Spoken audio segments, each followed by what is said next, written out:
الله الرحمن الرحيم. الرحمن علم القرآن خلق الإنسان علمه البيان. الشمس والقمر بحسبان والنجم والشجر يسجدان.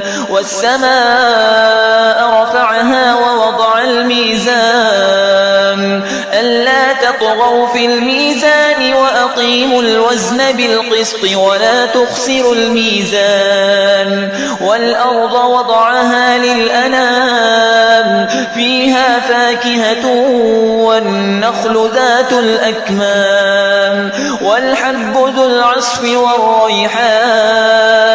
فبأي آلاء ربكما تكذبان؟ خلق